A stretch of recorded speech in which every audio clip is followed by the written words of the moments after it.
pasteur qu'il me disait toujours, s'il y a quelque chose que je ne peux pas résister, c'est à la tentation. C'est une blague si jamais. Donc vous pouvez rigoler. Je vous autorise. Pourquoi? Parce que évidemment, s'il y a une tentation et j'y vais quand même, c'est plus une tentation. Et ce soir, je voudrais vous parler de quelque chose qu'a priori, j'étais convaincu, mes amis, que le mot tentation, il était vraiment relié à quelque chose de très chrétien, ou très religieux. Cependant, j'ai découvert, en faisant mes recherches, que la tentation, il va bien au-delà de ce qu'il pourrait être religieux. La tentation, ça vient d'un mot latin, et on va commencer en plein sujet, mais ça vient d'un mot latin, tentare. Et ce mot-là, il veut dire séduire, avoir envie de prendre quelque chose, toucher quelque chose. Et quand j'ai commencé à regarder, c'est intéressant parce que toutes les religions au monde, les anciens comme les nouvelles, les contemporaines, toutes, elles parlent de cette notion-là de tentation. Et tu te dis, ah mais Léo, là tu es en train de nous parler alors des tentations. Tu nous parles de ce qu'ils considèrent les croyants. Alors, pas tout à fait. Regardez, c'est intéressant parce que dans le bouddhisme, comme dans l'hindouisme, comme dans l'islam, comme dans le christianisme, comme dans le judaïsme, dans toutes ces 5 religions, si vous comptabilisez le bouddhisme comme une religion, toutes, elles parlent qu'il y a une sorte de conflit à l'intérieur de nous. Une tension entre ce que moi je voudrais faire avec ma raison, mais de l'autre côté, les pulsions qui sont à l'intérieur de moi. Et c'est là où j'ai trouvé intéressant parce que Platon et Socrate, ils parlent exactement de cette tension entre les désirs et la raison. Il y a les stoïciens, donc d'autres philosophes, qui vont parler aussi que la tentation, c'est comme l'assaut des passions sur la sagesse. Il s'est dit, tiens, il y a les philosophes qui l'en parlent, il y a la religion qui l'en parle. Évidemment, aujourd'hui, désolé pour les psychologues qui sont dans la salle, je demande pardon de maintenant, parce que ce n'est pas mon spécialité. Mais Freud, il parlait de ces conflits entre le ça, le désir, et le surmoi, la morale, la tentation étant cette lutte intérieure. Ça veut dire que, l'ami, si tu es un commun mortel, comme je crois que tu l'es, tu étais déjà tenté pour faire quelque chose qu'à l'intérieur de toi, tu te dis non, il ne faut pas que je le fasse, mais de l'autre côté, tu avais un fort désir de le faire. Vous êtes d'accord avec moi ou pas? Est-ce que vous avez déjà été tenté à faire quelque chose que tu t'avais dit, je ne vais pas le faire quand même? Par exemple, je donne des exemples parce que sinon, ce n'est pas clair peut-être. Tu te dis, OK, je vais regarder un seul épisode de Netflix et après je déconnecte et je vais me coucher tôt. Toi, tu t'es promis, tu t'es dit, moi, je vais regarder un seul épisode de Netflix, je suis fort, je vais réussir. Sauf que à la fin de l'épisode, elle a elle qu'elle est en train de mourir, tu dis, non, mais je ne peux pas rester comme ça. Et souvent, tu te dis, bon, OK, j'essaie dans la tentation. Je regarde que 5 minutes de commencement. Et comme ça, 5 minutes, c'est 3 heures du matin et tu ne dors pas. Et à 6 heures du matin, tu vas te réveiller pour aller au boulot, tu vois ce que je parle? C'est-à-dire, c'est ces moments-là que tu t'es promis de manger plus sainement et tu craques devant un kebab. C'est normal, les amis. C'est ça, c'est vraiment quelque chose de très méchant dans la vie. Comment quelqu'un il a pu inventer les kebabs? Comment tu peux être maigre en mangeant des kebabs? C'est-à-dire, il y a des tentations dans la vie et chacun, il y a des différentes tentations. Peut-être c'est l'alcool, peut-être c'est les jeux vidéo. Tu te dis: «OK, je vais me faire une seule partie, je vais passer 2 3 heures à la play», mais tu passes 4 5 heures. Donc tu as cédé à ce que toi-même tu t'avais dit à l'intérieur de toi: «Je ne vais pas céder à cela». Et ça, il y a quelque chose que pour moi, ça m'interpelle beaucoup parce que la tentation, ce n'est pas une affaire tout simplement des chrétiens. La tentation, c'est quelque chose qui nous concerne nous tous. Soit tu es croyant il y a 12 ans, soit tu n'es pas croyant, soit tu es croyant depuis ta naissance. Dans tous les cas, la tentation, ça te concerne. La question que je voulais me poser ce soir et que je me suis posée pour partager avec vous, c'est comment vaincre la tentation? Parce que la tentation, elle est là. Alors, comment je fais pour que elle, je puisse la vaincre? Et évidemment, je vais donner un point de vue beaucoup plus chrétien dans ces messages-là. Alors, regardez ce qu'il dit Hébreux chapitre 4, verset 15. Car nous n'avons pas un grand prêtre. Et là, l'Épître aux Hébreux, il parlait de Jésus-Christ. Il dit, nous n'avons pas un grand prêtre, Jésus, insensible à nos faiblesses. Au contraire, il a été, et c'est quoi le mot là? Tenté. Il a été tenté, il a eu la tentation comme nous en toutes choses. Cependant, il n'est pas tombé dans ce qu'on pourrait appeler le péché. Il n'est pas tombé dans le mal, à faire le contraire à la volonté de ce Dieu-là, à ma propre volonté. Et à partir de là, je pense que je pourrais tirer une première conclusion. La tentation n'est pas synonyme de péché. Et ça, il y a beaucoup de chrétiens qui ne sont pas au clair par rapport à ceci. J'avais un autre pote à moi, pasteur, qui disait, j'explique la tentation de cette manière-là. Moi, je ne peux pas empêcher les oiseaux de voler sur ma tête. Par contre, je peux les empêcher de faire un nid sur ma tête. Vous avez compris le principe? Apparemment pas tous. Je vais l'expliquer. Aujourd'hui, soit vous êtes un peu lent, ça c'est moi que je m'explique pas bien, mais ce qu'il veut dire, toi tu ne peux pas t'empêcher dès qu'il passe une belle nana et te tourner pour dire «Oh, quelle belle créature de le Seigneur!» C'est-à-dire, ça c'est normal. Par contre, qu'est-ce que tu vas faire de cette pensée-là? C'est là où il y a l'appel. C'est là où tu te dis «Attends, attends, attends, je ne veux pas laisser que ce nid-là, il se place maintenant sur ma tête.» Alors, j'ai parlé d'une nana, mais j'aurais pu parler d'un garçon. J'aurais pu parler aussi de cette tentation-là quand tu te dis, tu rentres dans un cheminement de jugement de l'autre. C'est-à-dire, tu te rends compte que tu es en train de juger l'autre. Mais au lieu de te taire et dire, stop, attends, je ne veux pas aller plus loin. Ça l'appartient, c'est sa vie. Non, tu restes dans un système de pensée, d'un jugement contre l'autre. Alors, la tentation, c'est cette pensée-là qu'il peut arriver dans ma tête. C'est ces émotions-là qu'il peut arriver dans ma tête. C'est ces pulsions à l'intérieur de moi. Mais tant que je ne passe pas à l'acte, je pourrais dire que ce n'est pas péché. Vous m'avez suivi jusqu'à maintenant? Parce que la suite, il va être compliqué. Bon, je dis compliqué, peut-être ça ne va pas être compliqué du tout. Pourquoi? Parce que regardez ce qu'il va dire 1 Corinthiens. Aujourd'hui, on va voir plusieurs textes bibliques dans différentes parties de la Bible. Paul, il va dire, tout m'est permis, mais tout n'est pas utile. Tout m'est permis, mais je me laisserai asservir par quoi que ce soit. Asservir, c'est je ne vais pas me laisser être esclave de quoi que ce soit. Et là, l'ami, pour moi, il y a quelque chose de très intéressant. La parole, Paul, il est en train de dire quelque chose de très sage. Il dit, écoute, est-ce que c'est mal jouer à la play? Est-ce que c'est mal regarder un épisode de Netflix? Est-ce que c'est mal boire un verre de vin? Alors, je ne veux pas te juger, je ne veux pas condamner. Ce que je suis en train de dire, que le principe biblique, c'est que tu dois mesurer si cela, il est utile ou pas pour toi. Parce qu'à partir du moment que peu importe ce que tu es en train de faire dans ta vie, il t'amène dans une situation d'esclavage, là tu es dans la difficulté, mon ami. Il y a un jeune qui, un jour, il est venu me dire, écoute Léo, moi je ne vois pas de mal de temps en temps de me fumer un pétard. Je ne fais mal à personne. Je suis chez moi, tout seul, tranquille, je me fume un pétard. Qu'est-ce qui te dérange à toi? Moi, ça ne me dérange pas. Et qu'est-ce qui les dérange aux autres? Je ne pense pas. Il dit, alors, si je n'embête pas les autres, pourquoi les autres viennent m'embêter? Personne t'embête. Tu fais ce que tu veux de ta vie. Par contre, mon ami, assume les conséquences. Parce que ce que je suis convaincu, que la marijuana, elle n'est pas bonne pour ta santé. Assume tes conséquences. La parole, il nous invite à avoir un esprit intelligent. Soyez renouvelés par l'intelligence de votre esprit. C'est-à-dire, nous, on doit apprendre à discerner qu'est-ce qui est bon ou pas bon et qu'est-ce qui est utile ou pas utile dans ma vie. Peut-être il y a quelque chose. Et je parle des jeux vidéo ce soir, je ne sais pas pourquoi, mais tu vois, les jeux vidéo en soi, est-ce qu'ils sont mauvais? Je dirais non. Est-ce qu'il y a un commandement qui dit tu ne joueras pas aux jeux vidéo? Non, il n'existait pas.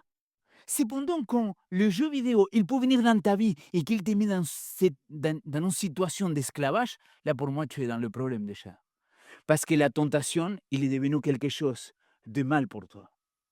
Alors, c'est quoi la tentation?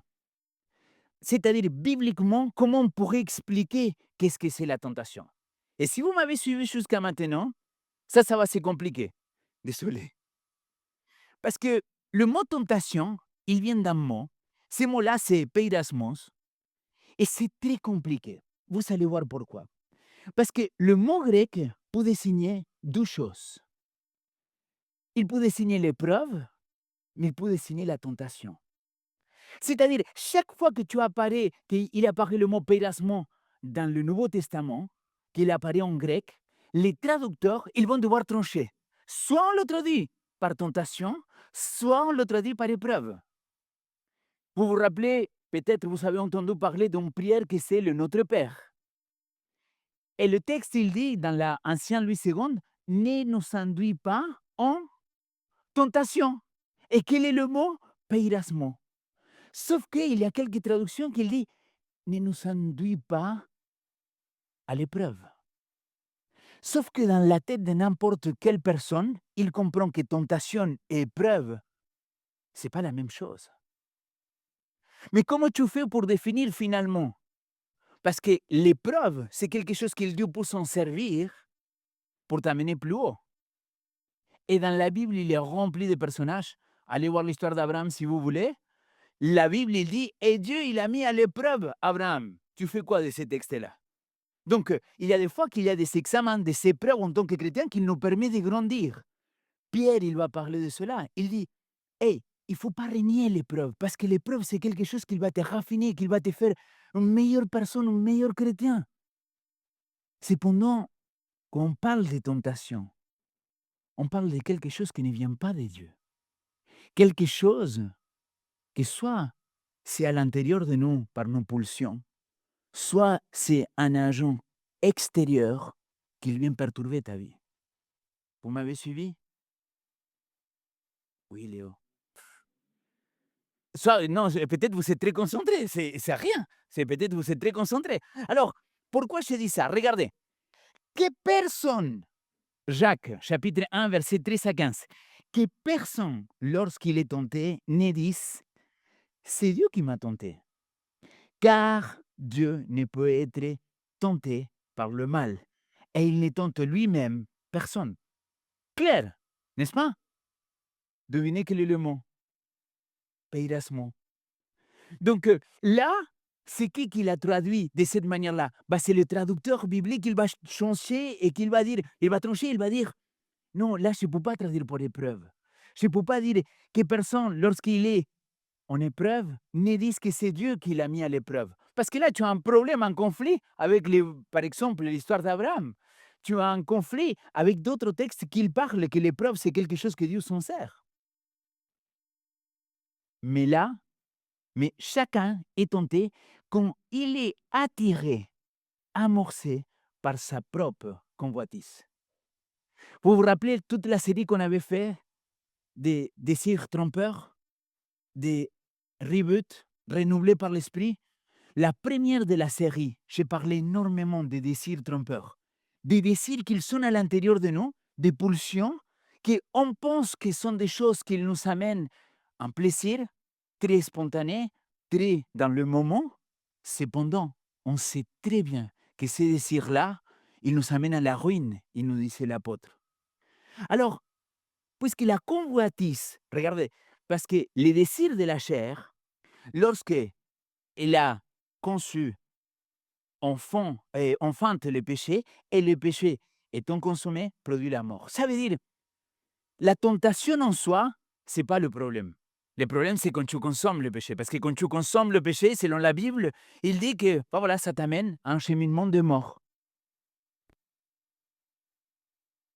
Et je suis navré parce que le texte, il est long, mais je ne peux pas faire autrement. Éphésiens chapitre 2, versets 1 à 4. Regardez ce que le même apôtre, il va dire.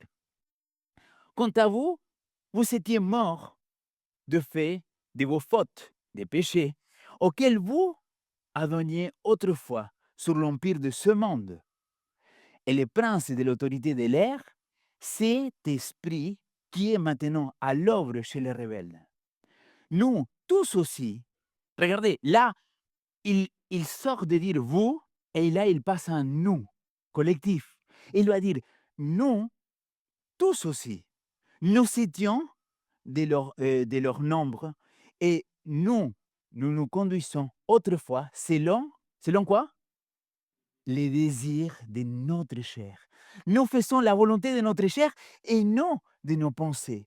Et nous étions par nature voués à la colère comme les autres. Mais Dieu est riche en compassion à cause de son grand amour dont il nous a aimés, nous qui étions morts de fait de nos fautes. Il nous rendu vivants avec le Christ. C'est grâce et c'est par grâce que vous êtes sauvés. Là, Paul, il laisse tellement clair ce que nous étions une autre fois. Mais là, Paul, il est en train de nous inciter à dire, mais s'il te plaît, ne retombe pas dans le même cheminement. Parce que c'est ça le problème. L'épître des Jean, il va nous expliquer quels sont les billets par lesquels nous sommes tentés. Je vais lire le texte et après je vais vous montrer un tableau que j'ai trouvé dans un livre assez spectaculaire. Le texte, il dit la chose suivante. N'aimez pas le monde, ni ce qui est dans le monde. Si quelqu'un aime le monde, l'amour de Père n'est pas en lui.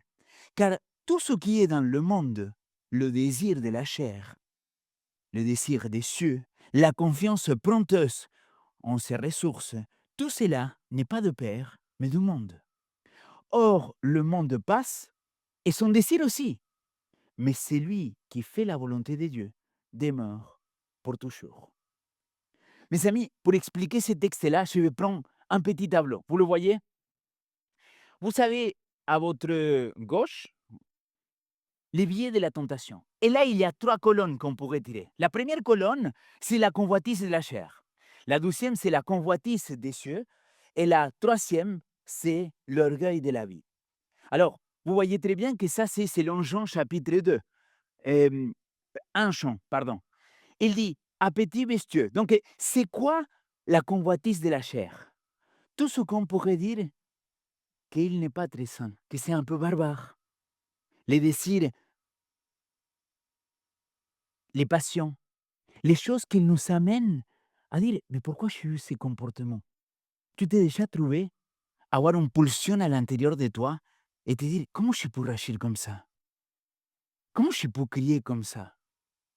Comment je peux insulter juste parce qu'il m'a doublé par la droite, même s'il n'a pas le droit? Et tu te dis, punaise, je me retrouve dans une situation dans laquelle les désirs trompeurs, la chair, il va être là. Et c'est exactement ce qui s'est passé en Genèse. Genèse chapitre 3, verset 6, il nous parle de quelque chose. Évidemment, on sait très bien que ce n'était pas une pomme. On sait que ce n'était pas une pomme. On sait que c'était un fruit. Le fruit de l'arbre de la connaissance de bien et de mal. Et le fruit, il était là, quelque part. Et là, la femme, il a fait quoi? Il a vu. Il a vu que le fruit, il était appétissant. Et qu'est-ce qu'il a fait? Pas simplement qu'il va le prendre, sinon qu'il va croquer. Ça, c'est le problème pour lequel nous sommes tous réunis ici. À cause que quelqu'un, il a croqué sur un fruit comme ça. Pourquoi? Si c'était un kebab, je peux comprendre, les amis. Je ne dis pas que le pomme, il est mauvais, mais je peux comprendre quand même. Mais alors, le fruit, il a vu qu'il était bon à manger. C'est ça, le convoitise de la chair. C'est quand tu vois un nana, t'es comme sur les réseaux sociaux, par exemple, tu es en train de scroller et il apparaît un nana ou un nano ou un garçon. Après, j'ai compris que ça ne se disait pas comme ça. Et tu es en train de scroller et tu vois qu'il n'est pas tout à fait habillé ou qu'il n'est pas tout habillé. Eh bien, les yeux de la chair, ils sont faibles, mes amis. Tu es attiré. Et je voudrais dire, c'est normal. Le problème, c'est ce que tu fais. Est-ce que tu empêches les oiseaux de faire le nid sur ta tête ou tu les laisses qu'ils se posent là et que là puissent aller plus loin? La convoitise des cieux, c'est tout ce qui est avec l'égoïsme, l'intérêt personnel, ma propre vie. Et le troisième, agréable à la vue. Et la troisième, l'orgueil de la vie, mise en avant de l'élévation de soi. C'est moi le chef. C'est moi le roi de ma vie et c'est moi que je décide de tout. Super! Sauf que pour moi, il y a un problème. Parce que là, tu perds le discernement. Alors, regardez, quel est le problème? Le biais de la tentation nous éloigne de quoi? La convoitise de la chair, il va nous éloigner de la volonté de Dieu. Ensuite, la convoitise des cieux, il va nous éloigner de la parole de Dieu. Et troisièmement, la convoitise ou l'orgueil de la vie, il va nous éloigner de l'adoration de vrai Dieu. Vous vous rappelez qu'il y a 12 semaines en arrière, on a parlé de qu'est-ce que c'est la véritable adoration. Et l'adoration, on a dit que c'est la prosternation, l'inclination, pas simplement physique, mais aussi dans l'intérieur de nous. Alors, qu'est-ce qu'il va produire? Il va détruire notre dépendance envers Dieu, il va détruire notre confiance en Dieu et il va détruire notre obéissance à Dieu. Je ne sais pas si vous voyez, mais c'est tellement logique pour moi en tout cas. C'est que quand toi, tu es dans la convoitise de la chair, ta dépendance envers Dieu, tu vas la briser parce que tu dis, je suis autosuffisant, je n'ai pas besoin de toi. Et tu n'as plus cette dépendance avec Dieu. Quand toi, tu es dans la convoitise des cieux, c'est la confiance en Dieu. Parce que finalement, tu veux être le maître aussi de savoir qu'est-ce que c'est qu'il est bon pour toi ou pas. Et la troisième, évidemment, notre obéissance à Dieu. Il est mal. Alors, en Romains chapitre 5, on en parle de premier Adam et le 12e Adam. Regardez, le premier Adam, il va tomber. Le 12e Adam, Jésus-Christ, l'homme ne vivra pas de pain seulement. Quelle était la première tentation de Jésus-Christ? Transforme les pierres en pain et mange si tu as faim. Mais il a dit, si tu es le Fils de Dieu. Et lui, il a dit, non, je ne veux pas rentrer dans cette tentation-là. Elle dit non, parce que l'homme ne vivra pas seulement de pain, mais sinon de toute parole qui sort de la bouche de Dieu. Regardez, le premier Adam, vous ne mourrez pas du tout, il a dit le serpent. Alors que le dernier Adam, il va dire quoi? Tu ne tenteras pas le Seigneur ton Dieu. C'est la tentation de Jésus-Christ. Quand on l'a monté et on l'a dit, bah si, chez toi. Et il a dit non, non, parce que je ne veux pas tenter notre Seigneur. Et le troisième, évidemment, le premier Adam, vous serez comme des dieux. Si, là, soit vous ne m'avez pas suivi, soit prenez une photo, méditez toute la semaine que sur ce tableau. Si vous oubliez tout ce que j'ai dit, ce n'est pas grave. Mais c'est tellement puissant parce que la première tentation d'Adam est, selon la femme et l'homme, de le faire penser, et vous serez comme des dieux. C'est toi que tu vas être au contrôle de ta vie. Et là, qu'est-ce qu'il va dire Christ? Tu rendras un culte au Seigneur ton Dieu. Tu te prosterneras devant personne à part ton Dieu. Vous voyez comment la tentation, elle fonctionne et les répercussions, elles sont beaucoup plus loin que tout simplement dire j'ai péché. Ça, on s'en fiche parce que tu sais que tu es pardonné par Jésus-Christ. Et donc, du coup, le problème, il n'est pas là. Le problème, c'est dans le cercle vicieux que tu te trouves après. Pourquoi? Parce que tu vas te retrouver à pécher, te repentir, pécher, te repentir, et c'est un cercle vicieux malsain. C'est malsain parce que finalement, dans cette dépendance dans laquelle tu tombes et tu te relèves et tu tombes et tu te relèves et tu tombes et tu te relèves, un jour, tu finis pour te décourager. Et tu finis pour dire, tu sais quoi, j'ai essayé avec Jésus, mais ça n'a pas fonctionné. Ah, peut-être, tu n'avais pas assez bien compris. Pourquoi?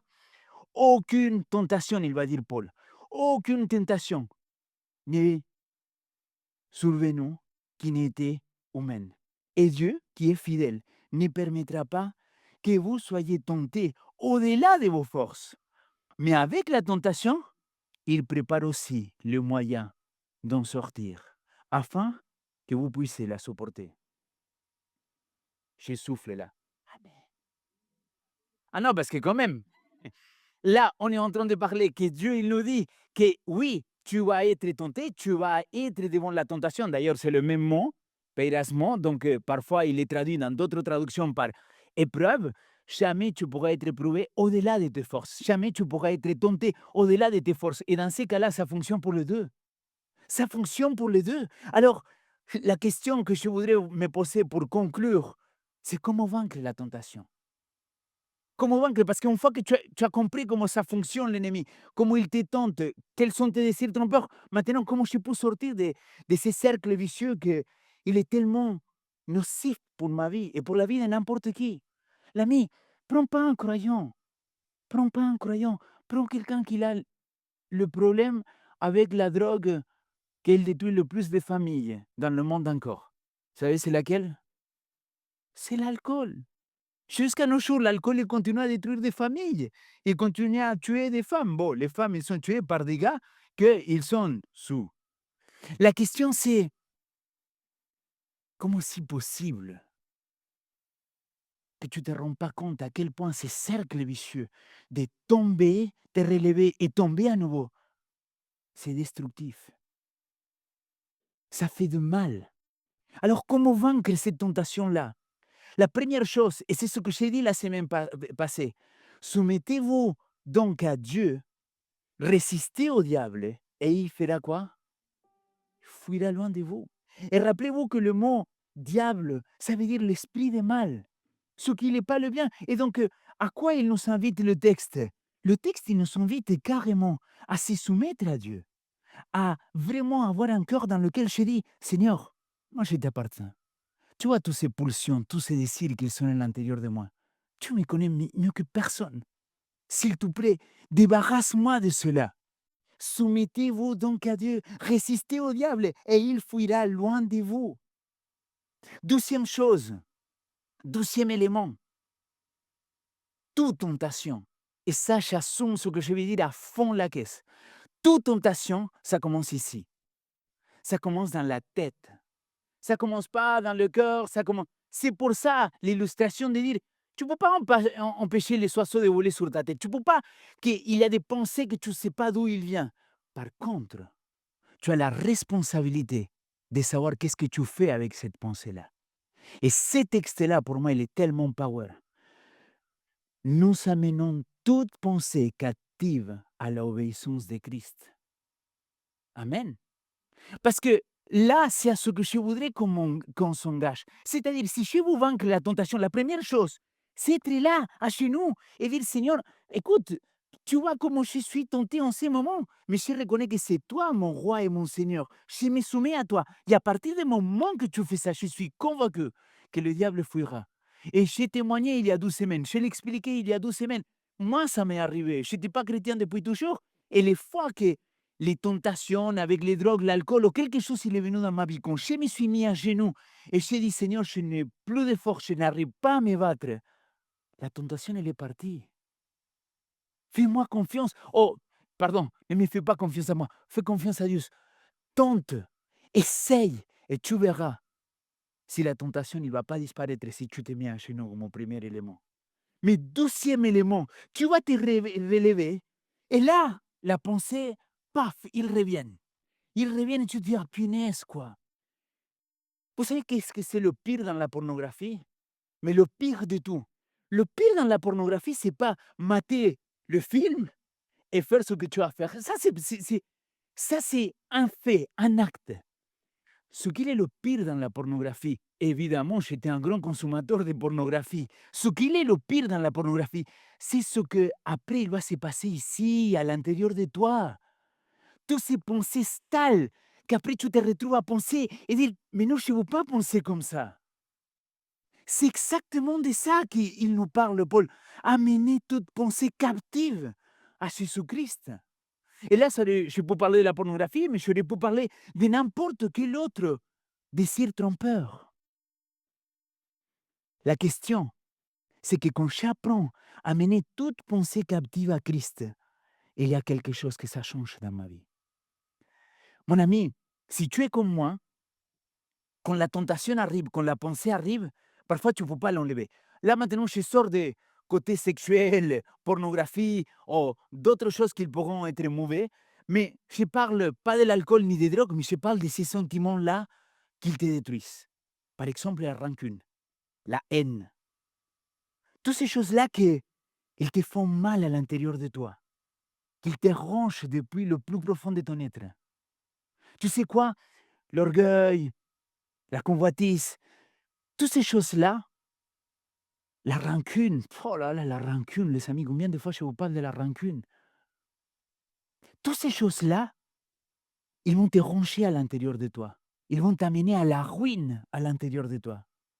Alors, tu commences à penser, tu t'es mis à genoux et tu dis: «Seigneur, je te proclame comme mon roi et mon Seigneur, je me soumets à toi. Fais fuir le diable et s'il te plaît, enlève-moi cette tentation». Tu te relèves et c'est bon, disparu. Imaginons, tentez-le, mais vous allez voir. Et quelques minutes plus tard, parce que ton cerveau, il fonctionne comme ça, parce que Dieu nous a créés comme ça, la pensée, elle va vouloir revenir. Et là, tu as plusieurs chemins. Soit tu amènes toute pensée captive à Christ, soit tu vas devoir te mettre à genoux à nouveau. Et je vous donne mon secret personnel. J'aurais dû vous demander une double offrande pour celui-là, mais c'est pas grave. C'était une blague. Je ne vais pas vous demander d'offrande pour ça. Mais moi, quand je suis tenté avec quelque chose, parfois, quand des pensées qui sont malsaines pour moi, dans ma tête, comme tu vois, comme la convoitise, se dire, mais pourquoi lui, il a ça et à moi, on m'a rien dit? Mais pourquoi ces pasteurs-là, il y a une seule église et moi, j'ai 12 églises, plus un ministère, plus des travail. Quand je me trouve dans ces chemins de pensée que je me rends compte que ça me fait mal à moi, dans mon cœur, dans mon esprit, j'essaie de le couper. Et pour moi, je n'ai pas trouvé meilleur moyen de le couper à ces moments-là, ces pensées-là, qu'avoir un chant. J'ai un chant que c'est mon chant de tentation. Je l'appelle comme ça. C'est en espagnol, évidemment, parce que c'est ma langue. Et je chante toujours le même. Toujours le même chant. Donc, quand la tentation elle vient, quand la pensée nocive il arrive dans ma tête, tout de suite, je me mets à chanter. Parce que je sais que ça m'aide à couper cette pensée. Et j'amène la pensée captive à Christ. Et il doit être toujours le même chant.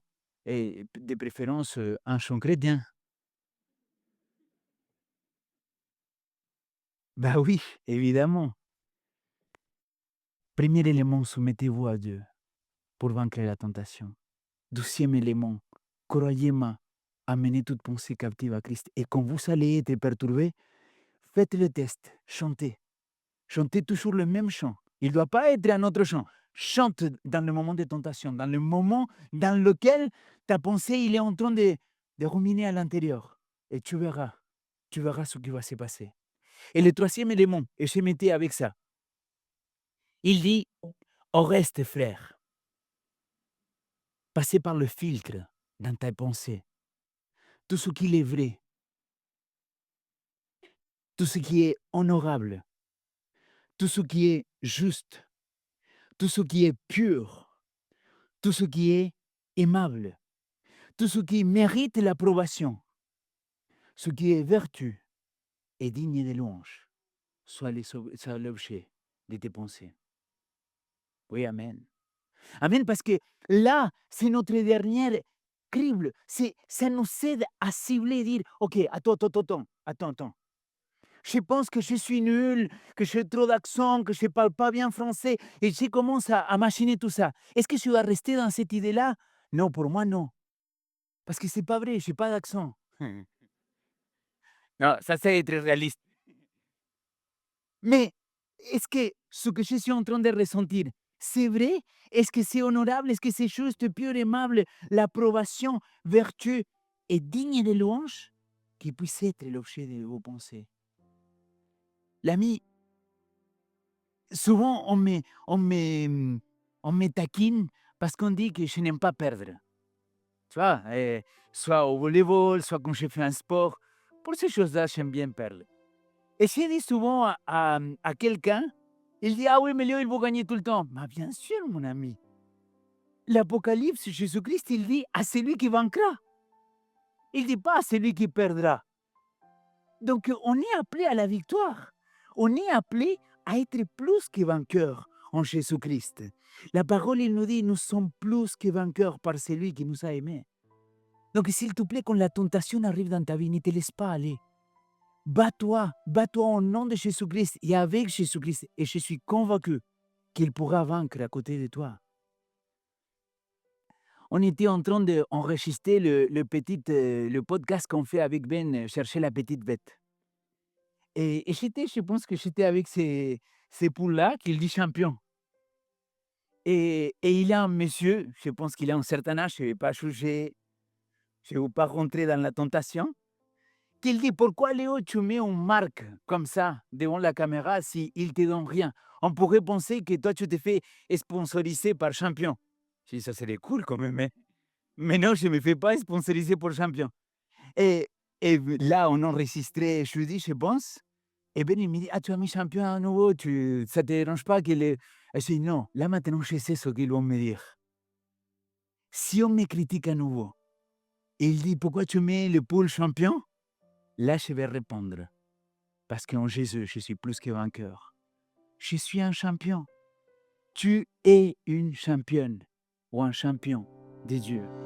Merci d'avoir regardé cette vidéo jusqu'au bout. Si elle t'a inspiré ou touché, n'hésite pas à liker, à partager et surtout t'abonner pour ne rien manquer. Rejoins la famille Vivo pour des messages qui t'inspirent, t'aident à avancer chaque semaine. Dis-nous aussi en commentaire ce que tu as retenu ou aimé dans cette vidéo. Je te dis à très bientôt pour une nouvelle vidéo. Reste connecté avec notre Seigneur Jésus-Christ.